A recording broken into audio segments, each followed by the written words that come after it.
balleessite arrabsitee dhiifama eegalaan dhiifama laati nama diin kara eemi naa gurraamtu malee jeetti siifamu maan godhiisaa gurraamtu Kabajamtootaaf jaalamtoota keenya girgirriin uumameera ammallee ibsishaadhaa fi makiin takkaa qilleensi gidduu jiraa seeneen beeku. Gurbaan akkuma jedhe siirii sanatti hojjete immoo ijoolleen afaan keessa wal dhabde wantoota takka takkallee waliin jedhanii Hamzaan Sheek Jaabir kun nama hayyuudha. Kan keessaaniin deema jedhee dhaabsiseera. Amma wanni isin jechuu barbaadu kabajamtootaaf jaalamtoota keenya waan kana irratti bal'inaan mari'annamee laayikillee tuqaa sabskiraayibii irraan fatina namoonni hedduun ilaaltu sabskiraayibiin gootanii laayikillee gootanii yoo laayikii gootan rakkoo maalii qaba? Gorsoota takka waan takka haala miidiyaa irra deemaa jiru qabatamaan isin dhiyeessinee waliin marii gaggeessina. Haalli nuti deemaa jiru kun yoo isin hin taanes waan sirreeffamuu qabu nutti himuudhaan sirreessuu dandeenya isin jechuu barbaada. Let's go gara viidiyoo. Dhiifamni kun intala duraa abbaa qabdi. Haadha abbaan sun garaa san sii fayyanii jecha agas gahu jetteeni ati deemi jara dhiifama gaafadhu. Jarri yoo sitti fayyan anillee si fayya.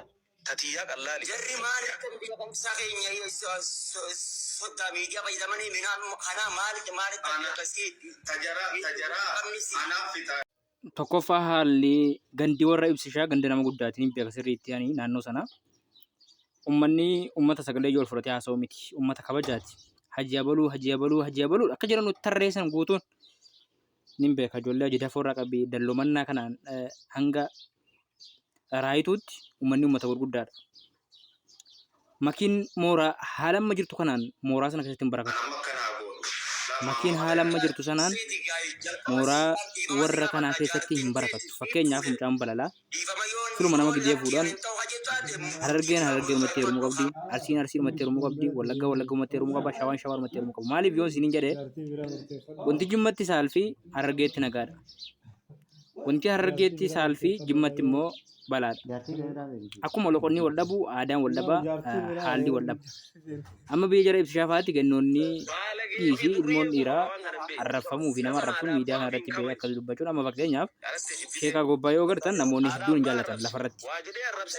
Miidiyaa irrattis maqaan balleessitee yeroo baay'eetti dhiiban. Ibsishaan isaan abba barbaade arrabsuun hin danda'a. Maatii kiyyaan sodaadhaa fi maatii kiyyaa hamilee isaa gaccabsuun barbaadu jedhee waggoota hedduudhaaf jibbiinsa kana waggoota hedduudhaaf waan kana akka maatiin isaa hin barbaadan akka laayivii irratti yookiin akka ajandaa ta'uu hin barbaadu jechuudha. Kanaaf usa namoonni hedduun ni arrabsu. Sababa jaartii isaatiif ajandaa ta'uun kun immoo hanga tokko numa obsamaa boodarra haalli kun makiidhaaf rakkoo taa'ee yaada. Asirratti wanni jechuu barbaade makiin miidiyaa hin fayyadamee jechuu miti miidiyaa haa fayyadamtu. Namoota akka miidiyaadhaaf ajandaa ta'an bosonee jara kaarafaatee jara kan mubaarik musammaatii wajjin fiiguu dhiiftee haala gaariidhaan akka uumu seenaafaa jala deddeemtee namoota babbeekamaa namoota gaggaarii jala deddeemuun gaariidhaan jira. Miidiyaa fayyadamuun rakkoo hin qabu garuu ajandaa ta'uun rakkoo qaba. Sichi maatiin horatamee jira. Ilmoon argatamaa jira. Soddaa jira, fira jira, obboleeyyantu gurguddataa jiru. Kanaafuu jennaan gurbaan kun haasaa namaan jaallatu haasaa namaatiin deddeemtee ittiin fidin. Miidiyaa fayyadamii yeroo miidiyaa fayyadamtu fiiltar godhi. Akka nama siingilii akka duraanii sanatti fiffiiguun gaarii miti. Namoota akka mubaarik bosonee jala fiffiiguun wajjiniin deddeemuun gaarii miti. Haadha faatee namoota akkasii kanaa wajjiniin deddeemuun gaarii miti. Nama wajjiniin deemtu hiriyaa gaarii bosonee hin taane jara akka museenaa namoota gurguddaa jala deddeemuun gaarii dha jedhee yaada filannoo kooti.